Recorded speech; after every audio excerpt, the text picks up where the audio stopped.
चाहे वो पुलिस में हो, जुडिशरी में हो, जहाँ जहाँ भी जो भी आप महकमा देखेंगे, रिज़र्व कैटेगरीज के जितने भी मुलाजमीन हैं उनके साथ ये बेइंसाफ़ी रवा है, जिसे ख़त्म होना चाहिए। क्योंकि अगर हाई कोर्ट से, सुप्रीम कोर्ट से और कैट से अहकामात इस कम्युनिटी के मुलाजमों के हक़ में होते हैं, उनकी भी कोई इज्जत नहीं की जाती, उन पर भी अमल दरामद नहीं। वो अफसरान करते हैं, GAD डिपार्टमेंट हो गया, दूसरे डिपार्टमेंट हो गए, अगर वो इनसे बेइंसाफ़ी ना करे तो लिटिगेशन ना हो, लिटिगेशन ना हो तो स्टेट के एक्सचेकर पे फ़र्क नहीं पड़ता,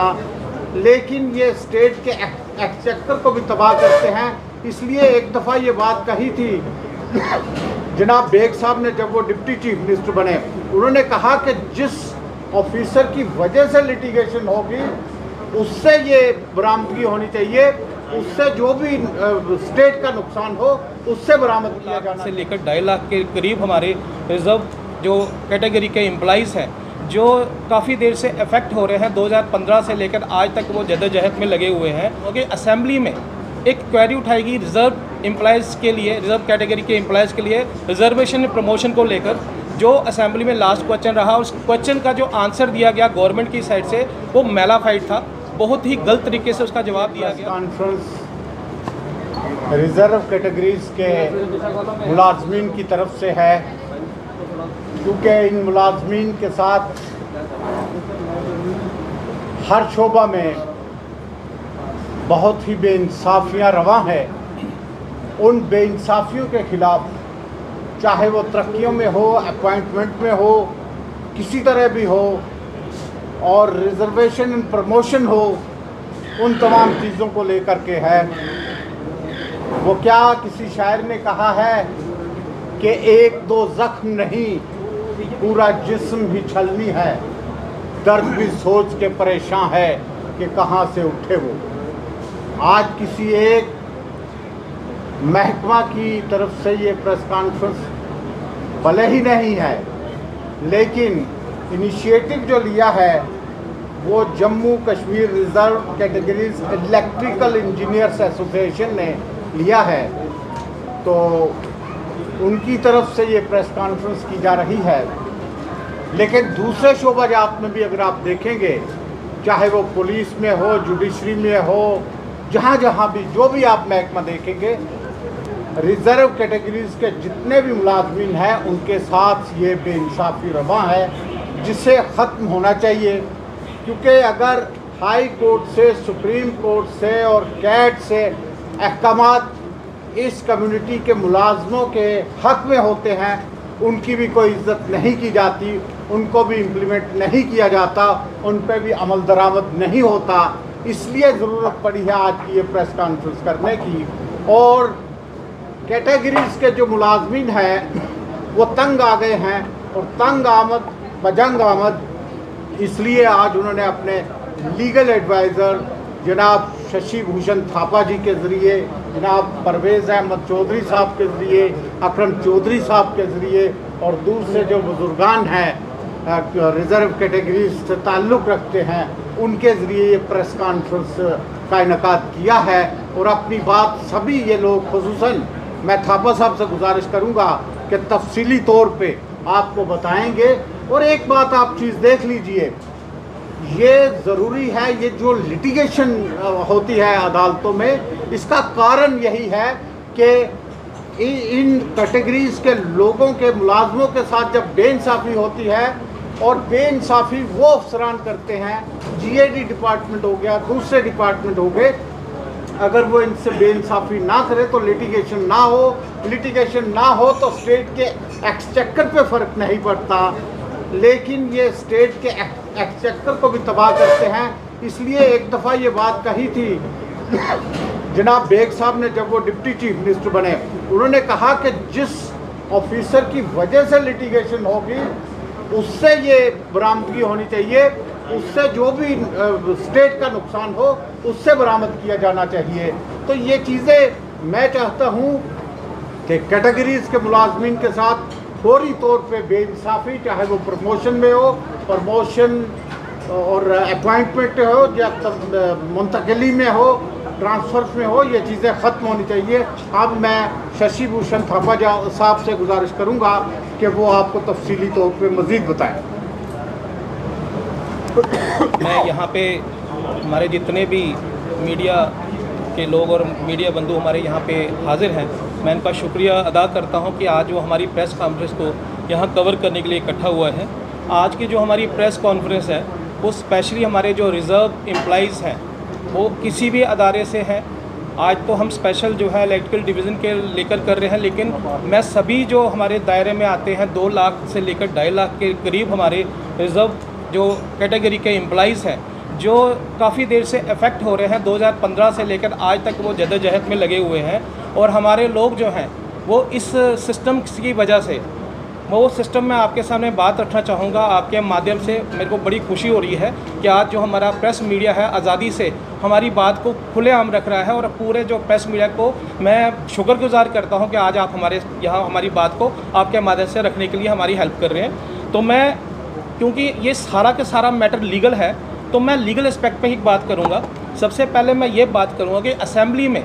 एक क्वेरी उठाएगी रिज़र्व एम्प्लॉइज़ के लिए, रिज़र्व कैटेगरी के एम्प्लॉइज़ के लिए रिजर्वेशन प्रमोशन को लेकर जो असेंबली में लास्ट क्वेश्चन रहा। उस क्वेश्चन का जो आंसर दिया गया गवर्नमेंट की साइड से वो मेलाफाइड था, बहुत ही गलत तरीके से उसका जवाब दिया गया। और उसी चीज़ को लेकर हमारे जो बुकला जो हमारे हैं वो इस चीज़ को क्लैरिफाई करना चाहते हैं कि गवर्नमेंट जो है उनका कहीं ना कहीं इरादा जो रिज़र्व कैटेगरी के जो एम्प्लॉइज़ हैं जो पिछले 10 साल से जहां जद्दोजहद लगे हुए हैं, हाई कोर्ट से भी डायरेक्शन लाते हैं, सुप्रीम कोर्ट से भी डायरेक्शन लाते हैं, लेकिन उसको जो है ग्राउंड लेवल पे इम्प्लीमेंट नहीं किया जाता। मैं कोशिश करूंगा कि मैं अपने जितने हमारी जो जजमेंट्स हैं और जितनी चीज़ें जो आपके सामने मैं रखूंगा मैं ये क्लैरिफाई करने की कोशिश करूंगा कि 370 के टूटने के बावजूद भी जो आर्टिकल 16 सब क्लास 4 था उसकी इम्प्लीमेंटेशन जबकि प्रेसिडेंट साहब ने हमारे यहाँ 77th अमेंडमेंट को लागू कर दिया था, उसके बावजूद भी ये जो चीज़ें हैं हमारे पे ये लागू नहीं कर रहे और गवर्नमेंट जो है ये मेलाफाइड इंटेंशन से काम कर रही है।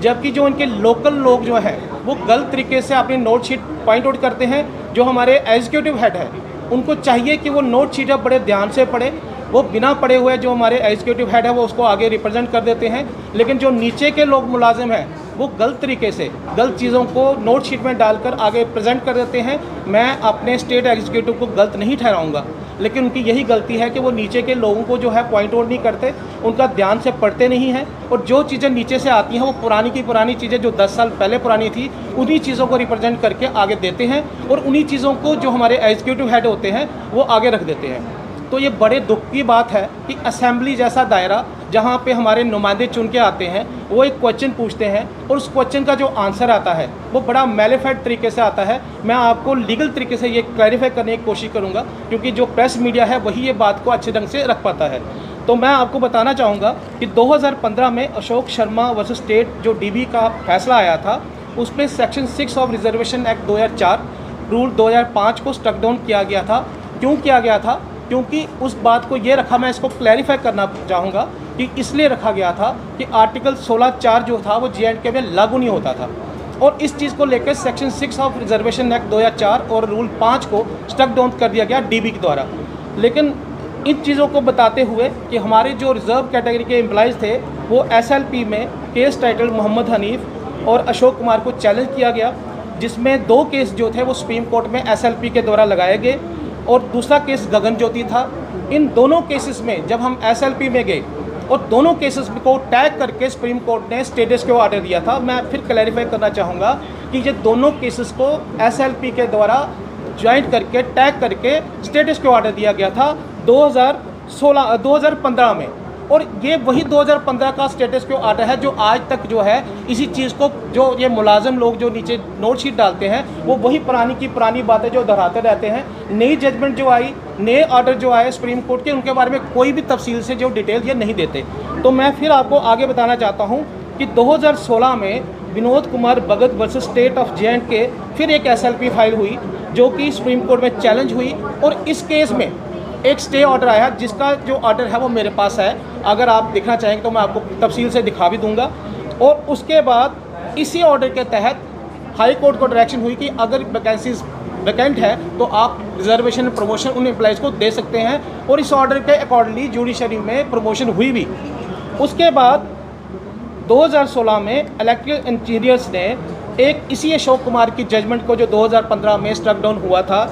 Section 6 of reservation act 2004 rule 2005, उसको चैलेंज किया 2016 में, जिसके बीच में ये सारी जो पिटिशंस हैं 2015 के अशोक कुमार की ये टैग हुई, मोहम्मद हनीफ भी टैग हुई, गगन ज्योति भी टैग हुई, और ये टैग होने के बाद फिर एक स्टे ऑर्डर आया, और यही स्पेशल ऑर्डर था जिसके अकॉर्डिंगली हम लोगों को बेनिफिट हुआ, और जो पिछले स्टेटस के ऑर्डर थे उसको सुपरसीड करके ये स्टे ऑर्डर जो है हमारे लिए इन फेवर आया। और इस फेवरेबल ऑर्डर के अकॉर्डिंगली सुप्रीम कोर्ट ने डायरेक्शन दी कि भाई रिजर्व कैटेगरी के जो लोग हैं अगर उनको आप देना चाहते हैं तो आप दे सकते हैं। इसका ऑर्डर भी मेरे पास है, वह आपको मीडिया बंधुओं को सब दिखा सकता हूँ। इस ऑर्डर के अकॉर्डिंगली